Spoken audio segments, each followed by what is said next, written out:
மாரீசன் ரா- மாரீசன் ராவணனிடம் பேசினான். மன்னா, அறிவுரை சொல்வதற்கு எவ்வளவோ பேர் உனக்கு இருப்பார்கள். ஆனால் உன்னை எதிர்த்து பேச யாரும் வரமாட்டார்கள். இது உலக இயற்கை. ஆனால் நான் அப்படி அல்ல. நீ அபாயத்தில் இருக்கிறாய் என்பதை சொல்ல வேண்டியது என் கடமை.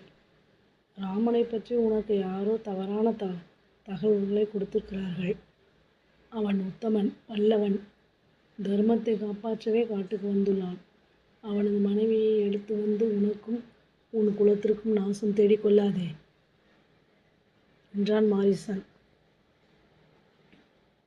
தெரியவில்லை. சீதை உனக்கு எமனாக வந்திருக்கிறாள் போலிருக்கிறதே. ராமனது தாய் சொல்லிய ராமன் காட்டுக்கு வந்துள்ளான். அவன் இந்திரன் போன்றவன், சீதை சூரியன் போன்றவள். சூரிய ஒளியை தழுவ முடியுமா? ராமனால் காக்கப்படும் சீதை என்ற நெருப்பை தொட்டு எரிந்து போகாதே. ராமனை உனது யமனாக செய்து கொள்ளாதே. ராமனுடைய பானங்கள் சாதாரணமாக நினைக்காதே.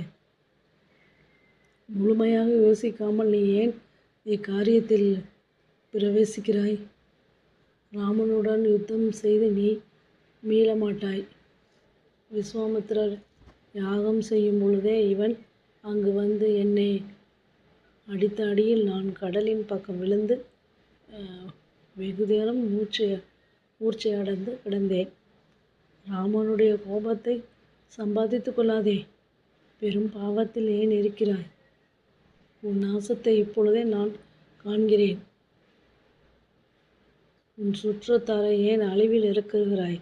உனக்கு இல்லாத மனைவிகளா? நீ வீரனாக இருந்தால் ராமனுடன் நேரடி சண்டையில் இறங்கு. எதற்கு அதர்ம வழியில் இறங்குகிறாய்? மாரீசன் பேசி முடித்தான். சீதை முள்ள உள்ள ஆசையால் பிடிக்கப்பட்ட ராவணன் மாரீசன் பேச்சை கேட்பானா என்ன? நான் உன்னிடம் யோசனை கேட்க வரவில்லை என்றான் ராவணன்.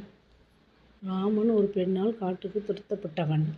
அவன் எனக்கு சமமான வீரனே அல்லன். அவனிடம் நான் எப்படி யுத்தம் செய்வேன்? நான் சொல்வதை செய்ய போகிறாயா, இல்லை என்னிடம் உதைப்பட்டு சாகப் போகிறாயா என்று ராவணன் கேட்டான். நீ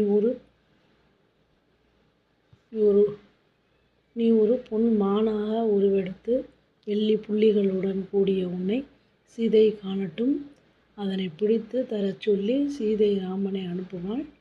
ராமனை வெகு தூரம் அழைத்து சென்று ஹரே சீதா, ஹரே லக்ஷ்மணா என்று கத்துவாயாக.